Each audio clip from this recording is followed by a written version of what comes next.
Hola, ¿cómo están? Bienvenidos a la segunda temporada de Retrospectiva. Esto en el marco de la 10ª versión del FICBIT Chilemo 2024, junto a la Corporación Chilena de Video y Artes Electrónicas. A través de este programa visualizamos las obras seleccionadas de las diferentes líneas del histórico concurso internacional de artes mediales y audiovisuales Juan Downey. Nos acompaña en el episodio de hoy Victoria Sepúlveda, quien es recién titulada de Artes Visuales de la Universidad Católica. Su producción de obra se basa en la indagación y el hallazgo de nuevas formas de narrativas audiovisuales, donde el ser humano, el contexto social y la memoria visual representan el primer acercamiento a lo desconocido, haciendo uso de una forma más abstracta del documental y la videoinstalación. Su cortometraje Bajo la llama fue seleccionado el año 2021 en el concurso Juan Downey en la línea Videoensayos del Territorio.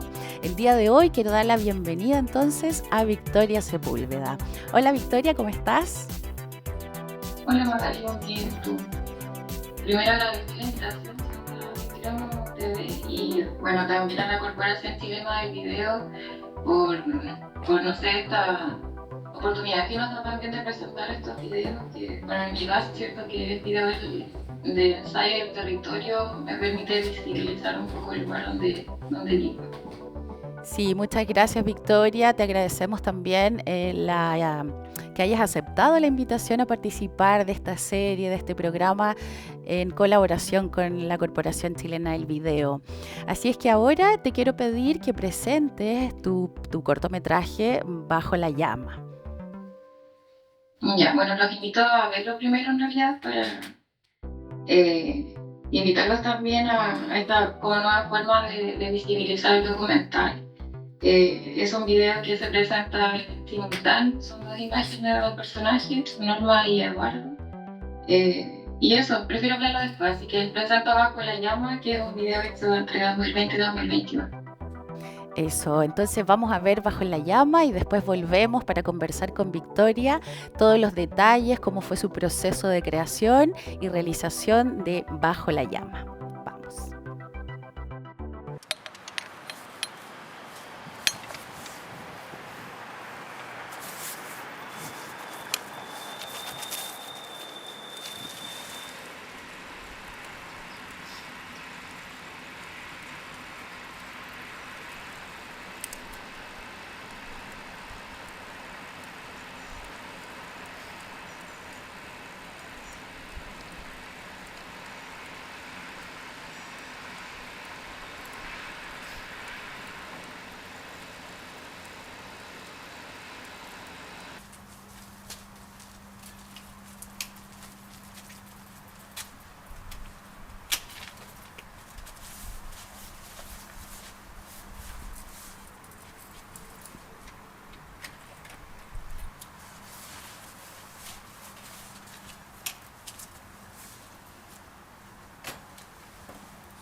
Bien, y ya estamos de vuelta después de haber visto el cortometraje o documental Bajo la llama.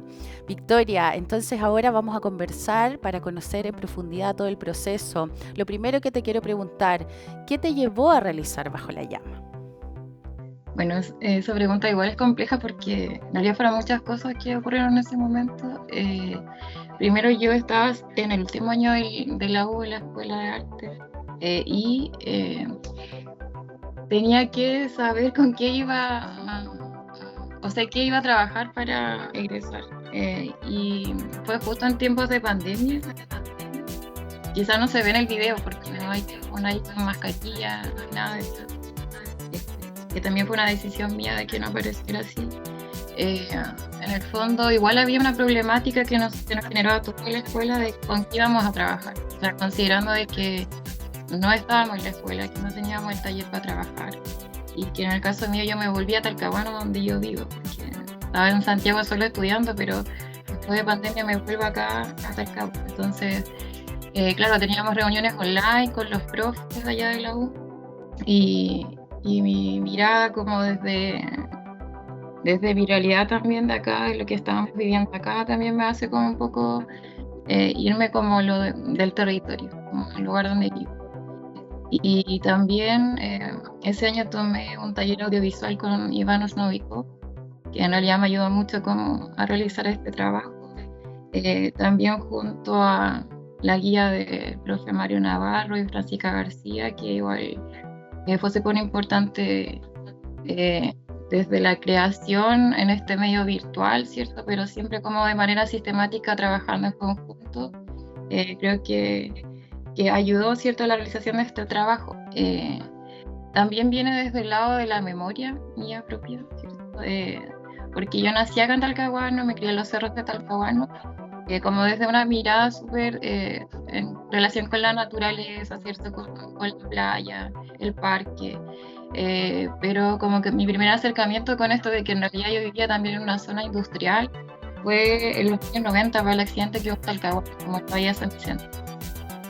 Yo tengo ese recuerdo de que cuando hay incendio, ¿cierto?, está este sol rojo, y que era la única visión que yo tenía de lo que estaba ocurriendo abajo en el puerto. Y que llegaba mi familia que vivía abajo, arrancando, ¿cierto?, este incendio, bueno, el miedo latente en ese momento era de que el incendio llegara hasta esta refinería de nafta y se generara una gran explosión en Talcahuano. El tema estaba en la refinería de NAP, que en el fondo era como el miedo latente que tienen todos los pobladores realmente hasta el día de hoy, en realidad, de que ocurra un accidente y de que explote esta refinería. Entonces, en el trabajo en conjunto con este taller de audiovisual, ¿cierto?, donde había que hablar sobre un relato y generar un registro audiovisual, me voy por este lado de la memoria, ¿cierto? Y también por el hecho de que son lugares que finalmente yo habité en algún momento. Estaba bien que en este momento estaba estudiando en Santiago, ¿cierto? Me había alejado un poquito del lugar donde vivo, pero también había sido un alejamiento más anterior porque mi abuela, que es una de las que aparece en el video, Norma, ¿cierto? Ella aún vive en ese lugar, que queda, no sé, pasando la línea del tren, que está un poco más allá de donde yo estoy ahora. Entonces, cuando más chica me acuerdo, ¿cierto?, de que vivía en el cerro, pero que en cierta oportunidad íbamos a visitar a mi abuela, y mi abuela vivía en este ambiente que era súper distinto a donde yo estaba. A pesar de que estábamos en el mismo territorio, ¿cierto?, no muy lejos. Es muy diferente vivir en el cerro que vivir acá abajo en el pueblo. Entonces se generaba eso en mí, como de estos ruidos que eran distintos, que son ruidos de la industria, del polvo, de la tierra, del tren, ¿cierto? Como que todo en el fondo, en mi visión de mi infancia era como un poco hostil, y quizás por eso mismo quizás no era tan agradable ir a ese lugar. Entonces tengo el recuerdo de ir pasando en el auto, ¿cierto?, de chica, con esta llama, ¿cierto?, que en ese momento obviamente yo lo veía muy grande. Y me queda esto en la memoria, entonces quise trabajar con eso también, viendo el contexto que estaba ocurriendo en pandemia, el hecho de ir a visitar, ¿cierto?, a mi abuela, de ir a visitar a este otro personaje que es Eduardo, que es mi amigo, y que ahí se genera también otra cosa, que también es lo que inicia el trabajo, que son personas que en pandemia estaban relativamente solas en su espacio. Entonces, por eso digo que hay varias corrientes que hacen que se genere este inicio del trabajo. Sí, qué interesante, Victoria, porque finalmente como que todos sabemos que existe esta industria, pero visibilizarla, verlo ahí, la verdad es que genera impacto. En cuanto a la construcción del guión, cuéntanos un poco cómo se desarrolló esta etapa. Bueno, estas preguntas me las han hecho mucho, pero igual yo no tengo un guión, como que en realidad lo que te contaba recién es como mi guión, es como ese espacio en mi memoria que quizás lo puedo escribir en una plana, no sé, pero no hay algo planificado. Yo siento que mi interés también en la forma de documentar va por ahí. Igual viene de referentes que yo vivía, no sé, admiro mucho, por ejemplo, el trabajo de Laila Pacalnina, por ejemplo, que igual tiene este trabajo que va más como el lenguaje cinematográfico en sí, porque más que tenga texto incluso o que tenga diálogos, este video no los tiene. Que finalmente a veces es difícil, o las imágenes hablan por sí solas finalmente, como que no necesita dejar algo. Entonces, en ese sentido no hay como una preparación o una planificación previa. Es como todo, como decías al inicio, en base al hallazgo, como a permanecer en ciertos lugares y a esperar finalmente, porque a esperar que la vida ocurra. Y por eso también el trabajo fue igual largo, fueron varios meses de ir a estos lugares, ¿cierto? Y además con esto que estaba de las restricciones por salir en pandemia, también fue un tema, es como de, no sé, imagen del video, por ejemplo, en el que estoy bajo la llama, eso fue como afuera de un cementerio y frente como a la carretera. Fueron muchos momentos en el que intenté que estuviera presente la llama y estuve tanto rato que finalmente aparece en un momento un vapor negro por atrás, súper lento, y siento que eso fue como haberme quedado esperando que eso ocurriera. Finalmente como que ahí pasan cosas. Y por ahí yo creo que va mi interés y mi trabajo por el lado documental, que no sé si es tan experimental, pero sí es como del hecho de no ir como persiguiendo, buscando cosas como que al final, no sé, para mí es más importante como esperar, o sea, sí es importante mi encuadre, ¿cierto? Mi visión, pero permanecer ahí un momento.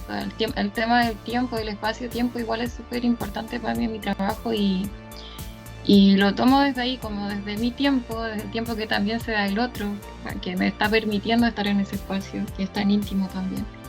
Y también hacer que esa persona en algún momento se olvide de que estoy ahí, porque igual uno toma distancias también en estos trabajos, o sea, hasta qué punto estoy dentro de tu espacio y me vuelvo parte de él en algunos momentos. No sé, me perdí un poco de la pregunta inicial, pero la construcción finalmente del guión para mí como que no es lo más importante en mi trabajo. Perfecto. Y como dices tú, las imágenes hablan por sí solas. Así que en relación al formato del montaje, eso es muy llamativo. ¿A qué se debe que hayas querido contar la historia en pantallas divididas? Bueno, esa decisión fue más al final en realidad. Estaba grabando a mi abuela Norma, a Eduardo, ¿cierto? Con momentos, iba a visitarlo en momentos distintos, pero en algún momento de no sé, pues yo llego, reviso los videos, selecciono, y ya en el momento del montaje que me di cuenta que había una similitud estética también en los lugares que ellos habitan, o sea, fácilmente podría haberme confundido la casa de mi abuela con la casa de Eduardo, que también venía desde el lado de cómo entraba la luz a la casa. Y que viene más finalmente porque vivimos en el mismo territorio. Entonces ahí es donde genero esta relación y estas conexiones, que también fue una decisión, ¿cierto? Al final, porque igual es complejo trabajar en este formato. De hecho, la forma en la que uno lo presenta a veces se desconfigura, entonces hay muchas cosas que dejé afuera también, que siento que tenía que ver con cómo se relacionaba cada cierto fotograma con el otro y así. Yo creo que más fue una decisión como de unificar a estos dos personajes que vivían solos, que en el fondo también están compartiendo un territorio. Entonces, como que también genera identidad. No sé, por ahí me fui. Sí, de todas maneras, y genera todo eso porque es muy llamativo ver las dos imágenes por sí mismas y las dos conversan también. Entonces, la verdad es que podría distraer una de la otra, pero no, se hace como igual la conjunción de todo. Y en cuanto al sonido de ambiente, ¿usaste el sonido de las mismas grabaciones, Victoria, o de otros espacios? Es todo como el mismo ambiente, pero sí, obviamente, en términos de edición o de montaje, yo creo que igual se dedica más tiempo como al sonido en este caso, porque, claro, yo voy a grabar la llama y quiero tener el sonido, ojalá solo de la llama, pero es imposible, o sea, está bajo una carretera donde pasan camiones a cada rato, entonces, eh, en ese aspecto fue como igual intencionado el tema del sonido de la llama, o sea, perdón. Me acuerdo en ese momento que Eduardo tenía como un contacto de una persona que trabajaba dentro de NAP y le pidió a esa persona que grabara en un momento, no sé, tarde, las 2, 3 de la mañana. Y ese es el sonido que finalmente está en todo el video, que quizás no está tan fuerte, pero yo le intencioné a esto de que en realidad viven ellos, de que al final normalizan quizás este sonido que está todo el tiempo. Pero cuando uno llega desde otro lado se da cuenta que es un sonido molesto. Y ahí está también la contaminación acústica. Así que el sonido es propio, ¿cierto?, de estos lugares, pero está obviamente editado en relación a que se escuche bien, o sea, que sea más fuerte eso que molesta finalmente. Claro, que se entienda que solo ese sonido, ¿verdad? Tú nos contabas, Victoria, que Norma es tu abuelita y Eduardo un amigo. Yo te iba a preguntar quiénes eran ellos y qué relación tenías con ellos. Bueno, es cercana. Entonces, pero ¿por qué llegaste a que ellos fueran los protagonistas de tu pieza audiovisual? Bueno, igual lo menciono un poco al inicio, que tiene que ver con la pandemia, ¿cierto? Con ir a visitar a amistades o a mi familia, que sé que en ese momento necesitaban como de estar con un otro porque ya están en este tema de la soledad. Y al hacer estas visitas me di cuenta de esta relación que tiene uno con su entorno más cercano, como esta microesfera, ¿cierto?, de nuestros objetos que tenemos en la casa, cómo los acomodamos para generar, no sé, algún tipo de, no sé, amabilidad con el espacio, que se genera también en estos contextos en el que nos aislamos de alguna manera. Y me daba cuenta que cuando iba a visitar a Eduardo tenía las cosas en un lugar, luego las tenía en otro. Y eso igual me provocó como interés de esta relación que tenemos nosotros con el objeto, con lo material. Desde ese punto de vista también después cuando iba de mi abuela tenía también como esto mismo. Entonces, finalmente también esto de no tener diálogo tiene que ver un poco con eso, como nuestra relación cuando estamos solos, nuestras conversaciones internas, porque era muy fácil preguntarle a ellos sobre lo que estaban viviendo y que me relataran eso y ponerlo en el video y sentía que era demasiado obvio. O sea, era cosa de ir y ver las cosas que estaban ocurriendo. Así que, bueno, Eduardo, ¿cierto? También es artista visual, también me ayudó, ¿cierto?, a configurar un poco esta historia. Bueno, no sé si es historia en realidad, porque entre ficción y no ficción pareciera que fuera ficción todo esto, pero resulta que es realidad. Entonces, bueno, es Eduardo entonces con quien yo empiezo a trabajar, como desde ese punto. Y después ya como vi cosas que se relacionaban de manera estética con el tema de la casa, del objeto, de habitar cerca de estos lugares, de estos sonidos que eran similares en ambas partes, ahí ya se genera como esta unión, incluso a la decisión de que sean simultáneos. Genial. Victoria, y en relación a la realidad del entorno que lograste captar con Bajo la Llama, ¿cuál es la relación que tiene ENAP con las comunidades y personas que habitan a su alrededor? Bueno, no sé si esa relación es como tan amable en realidad, porque, bueno, últimamente ya hemos conocido estos eventos o estas cosas que ellos llaman eventos, ¿cierto?, que ocurren cada cierto tiempo y que tienen relación con, por ejemplo, la poca, no sé si tiene que ver con la fiscalización, pero tiene que ver con esto de que ya se sabe que la llama, ¿cierto?, que esta antorcha finalmente es como un medio de seguridad que quema, que hace una combustión, ¿cierto?, de estos gases que sobrantes o excedentes, por decirlo de alguna manera. Pero hay un tema que ocurrió hace algunos años atrás, que es que estas antorchas no se habían renovado, por lo que tengo entendido. Entonces, ocurre acá un accidente, ¿cierto? que fue, si no, en el año 2021, creo que fue que se intoxicaron unos alumnos de una escuela que estaba cerca. Entonces, ahí se genera lo que nosotros somos súper conscientes de que esto está ocurriendo a nivel nacional, o sea, esta empresa no está solamente acá, está en otros lugares, también hay otras, ¿cierto?, que generan esta contaminación. Hoy en día como que ya nosotros decimos de repente nos vamos a transformar en una zona de sacrificio, pero no sé hasta qué punto quizás ya lo somos, porque el daño se está generando, ¿cierto? En ese lugar específicamente hay personas, ¿cierto?, que están más enfermas, sobre todo enfermedades respiratorias. Hay personas que en ese lugar, ¿cierto?, están muriendo más por algunos tipos de cáncer, por ejemplo. Entonces ya hay evidencia, la hay. Entonces, no sé hasta qué punto hay una relación ahí como de ser consciente también de las personas que ahí habitan, que finalmente tiene que ver con esto, por ejemplo, que porque yo tomo a mi abuela también, porque ella pertenece a ese espacio, o sea, el sentido de permanencia del lugar a su territorio, o sea, porque mi abuela nunca ha querido irse de ahí, o sea, ella nació ahí, vivió ahí en la época en que la bahía de San Vicente era un balneario, entonces el tema es que ya no se va a ir de ahí, porque es su territorio. Entonces, ¿quiénes son los que realmente tienen que irse de ahí? Esa es la pregunta. O sea, estamos en este tema de que la gente salga de ahí, ¿cierto? Que para eso se está pidiendo recursos, pero en el fondo, ¿por qué la gente tiene que irse de su territorio? También es un tema que quisiera visibilizar en el video. Y a pesar de eso, igual se siguen construyendo viviendas ahí, o sea, se han ido personas del lugar, pero también están construyendo edificios, por ejemplo, cerca de la. Así que por ahí va el rollo, como de esta crítica, de visibilizar lo poco conscientes que somos finalmente. O sea, no sé si vamos a lograr algo con estas grandes empresas, pero quizás hacerlo visible. No sé, yo creo que el sentido también del arte tiene que ver con eso, como el sentido social y político de visibilizar cierta realidad. Sobre todo si soy testigo de eso, si he vivido en ese lugar. O sea, como, no sé, no puedo estar escondiéndome detrás del lente si estoy en realidad viendo una realidad que existe, que está ahí, que es permanente. Sí, qué complejo, Victoria, porque son zonas que se sacrifican y la comunidad al final es la que se tiene que mover, es como un poco ilógico, ¿verdad?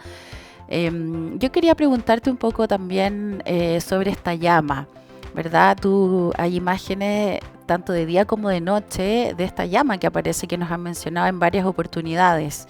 ¿Conoces el proceso que hay en ese momento o cuál es el impacto que se genera en el ser humano? Nos contabas que igual se sabe respecto del impacto que puede generar. No sé si hay estudios con respecto a eso en torno a la contaminación o polución que hay en el territorio. Bueno, la verdad es que el tema de la antorcha y la llama finalmente desde NAPSET es como una forma de demostrarnos de que se está quemando todo ese residuo, ¿cierto? Esos gases que son al final como el resultado de la refinería en sí, de los hidrocarburos. Entonces, mientras está encendida la llama, ¿cierto?, se puede decir de que se está quemando eso y no se está emanando el gas como para que contamine a la población. Pero hay mucho ahí como que en realidad queda como la ambigüedad, porque cuando pasan estos incidentes, ¿cierto?, no se sabe realmente qué es lo que estamos respirando en esos momentos. Entonces, por eso se genera esta incertidumbre también en la comunidad, en el sentido de que qué es lo que estamos respirando finalmente. Entonces también está el tema ahí, si hay polución, obviamente hay material particulado y otras sustancias. No sé, la última contaminación de estos gases era dióxido de azufre, por ejemplo, que fue el que respiraron estos alumnos. Y son temas graves. Yo encuentro que ya, ok, esta empresa está instalada, o sea, también podemos hablar en el sentido de que da empleo, ¿cierto? Pero está generando enfermedades. Se han hecho estudios ahí en mujeres también de estas poblaciones cercanas, de los niños que están naciendo quizás con ya algunas enfermedades, porque esto ya es genético, ya se metió en los genes. Entonces estamos hablando de un tema mayor. Y eso, yo creo que la llama, claro, viene a... Bueno, el título Bajo la llama es por eso, porque lo que está ocurriendo abajo de eso. O sea, la realidad que está ahí, que también viene de otras empresas que están cerca, hay cementeras también, hay otro tipo de contaminaciones ahí que se generan. Y Y nada, pues yo lo veo desde el lado de mi abuela, de mi amigo que viene de este sector. O sea, mi abuela es como más resistente a irse, o sea, Eduardo ya ha salido a otros lugares y quizás no sea tan difícil, pero sí, mi abuela, por ejemplo, ha tenido varios episodios como de enfermedades respiratorias, ¿cierto? Que, que es lamentable finalmente porque igual no podemos obligarla tampoco a salir de su lugar. Como que hay también una contradicción, no sé cómo llamarlo.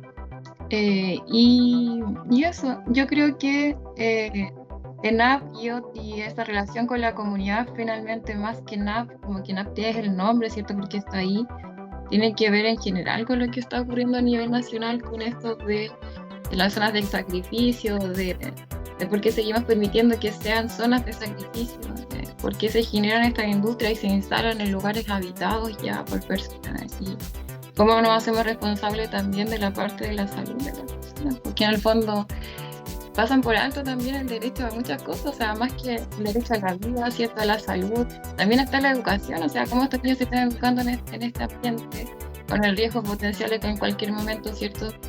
O porque se detuvo nada por algún corte de energía o algo como eso, ¿cierto? Se mueren estos gases y bueno, podría haber sido mucho peor, eso es.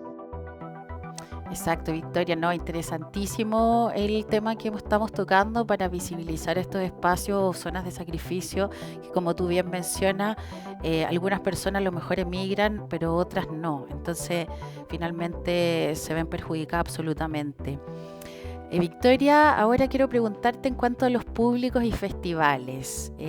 Si bien hemos conversado que la idea es transmitirle a todos los públicos este tema, porque es muy interesante y muy importante para el planeta o para nuestro país, ¿tu obra está dirigida a qué público?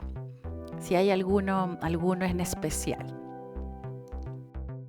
Bueno, en esta obra yo creo que no sé si estaba tan dirigida a un público particular porque es un tema transversal. Yo creo que, por ejemplo, yo en este momento estoy trabajando en un colegio y este tema se ve en todas las asignaturas. El tema de lo medioambiental, ¿cierto? Y de tomar conciencia en torno a eso. Entonces, no. Bueno, en ese sentido, yo creo que el tema de los festivales también viene dado por, en mi caso, de que yo en el fondo no tengo una productora que ni tengo como dirección de arte ni nada de eso. O sea, yo salgo con mi cámara a grabar y a lo más mi papá me lleva y me traslada, pero todo fue hecho desde mi cámara y nada más. No hay producción aquí, no hay nada. Entonces, me interesa también seguir en esa línea. O sea, es difícil a veces postular cuando uno tiene como ya algo como bien armado, quizás. Estas plataformas, por ejemplo, son interesantes como la Corporación Chilena del Video porque uno desde cualquier mirada puede enviar, o sea, de cualquier lugar, en realidad puede enviar estos videos según estas categorías que ellos tienen. Pero mi intención finalmente es que quizás esto no solamente sea mostrado acá, sino que yo, de hecho, el video lo tengo en YouTube, así que cualquier persona lo puede ver.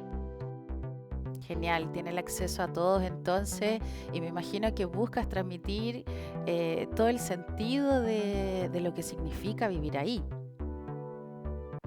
Sí, bueno, yo ahora estoy acá. De hecho, en el colegio que trabajo estamos en el centro de Talcahuano y vemos estos temas porque también se genera esto de que estamos al otro lado de la línea y de ahí es como si se generara otro lugar súper distinto. Entonces, vivimos en un mismo territorio, pero estamos separados, por eso que aparece mucho también el video de la línea del tren, que nos separa quizás del otro lado de Talcahuano, que no ve esto como tan directamente. O sea, yo en la mañana me voy al trabajo, paso en la micro y probablemente vea esta llama, ¿cierto? Pero no le tomo como peso a qué es lo que hay. O sea, yo creo que a pesar de que vivimos acá, yo no sé si todos estamos conscientes de lo que respiramos día a día, por ejemplo. Y por ahí también va el tema de visibilizar estos entornos. Exacto, buen punto. Es verdad eso que a lo mejor no hay conciencia específica de dónde estoy. Oye, Victoria, y en cuanto a la recepción de la obra, ¿qué comentarios has recibido, opiniones? ¿Qué te comentan acerca de Bajo la Llama? Bueno, las primeras opiniones yo creo que vienen desde la revisión de este examen, porque es un examen de grado. Y yo recuerdo algunos comentarios de algunos profes, como Farrell, que igual fueron los que yo me quedé como pensando después como en este sentido de la imagen que se vuelve como bonita o para algunas personas agradable, finalmente vienen dadas de contextos súper hostiles. Entonces, como ese contraste. eh, por ejemplo, ya, o sea, yo estoy bajo la llama, estoy tratando de buscar una imagen que sea interesante, quizás visualmente, estéticamente, pero viene dada por un contexto súper feo en el fondo. Todo este lugar que es tan hostil eh, y que genera quizás algunas imágenes que visualmente son como bellas, se podría decir, en el sentido ligado al arte, no sé. Bueno, ese fue un comentario. Y lo otro es esto, porque hemos conversado que es importante también desde el arte visibilizar nuestra realidad, como arte con más sentido social, no solamente en problemáticas medioambientales. Ahora, por ejemplo, en el proyecto que estoy haciendo, que llevo, no sé, como 3 años, yo creo, también están otros temas como las diversidades, no sé, el género, hay arte también que hablar, entonces. No sé, creo que no solamente este es el tema, sino que hay otras problemáticas que se pueden abordar desde el videoarte, desde el videoensayo, desde el arte en general. Sí, de acuerdo. De todas maneras que hay que seguir trabajando en ello y si hay un talento detrás además, maravilloso. ¿Y qué se viene con Bajo la Llama? Nos contabas que este video está en YouTube, todo el mundo puede acceder a él, pero además quieres hacer algo más con él, si tienes algo ahí que contarnos. Yo creo que no. Bajo la Llama es un video de 2020-2021. Seguir en esa línea quizás ha sido más en el lado de mi trabajo hoy en día como profe. Yo igual estudié pedagogía, perdón, en ciencias, entonces mezclo la ciencia y el arte en el colegio, ahí está todo el tema medioambiental con el video. Últimamente también estoy participando de la Cineteca Nacional de la escuela que tiene para profe, la escuela de cine en el colegio, y siento que desde ahí este video ha generado más impacto que quizás llevarlo a festivales, ¿sí? Porque en el fondo acá ya está generando formas de ver a los chiquillos que también lo hacen ser conscientes de dónde están viviendo, de su territorio. Entonces, yo creo que lo he llevado más allá, como que me ha servido más para educar, ¿cierto?, en relación a estos temas, y que el video es súper potente finalmente, porque también es como un medio súper actual, lo podemos ver en cualquier parte, en cualquier momento, como que llega un poco más, ¿cierto?, que quizás otros. Sí, genial, un tremendo trabajo, Victoria, que a pesar que fue tu ensayo de título, de todas maneras ha generado súper impacto, es un tema que nos convoca a nivel país, como decíamos, a nivel planeta, por lo tanto, la verdad es que es muy interesante. Y ya estamos culminando, entonces te agradezco, Victoria, que hayas accedido a la invitación a participar de Retrospectiva, de conectarnos el día de hoy y que hayas podido contarnos todos los detalles, cómo fue el proceso de Bajo la Llama y cuál es el sentido, por supuesto, de hacer este tipo de realizaciones.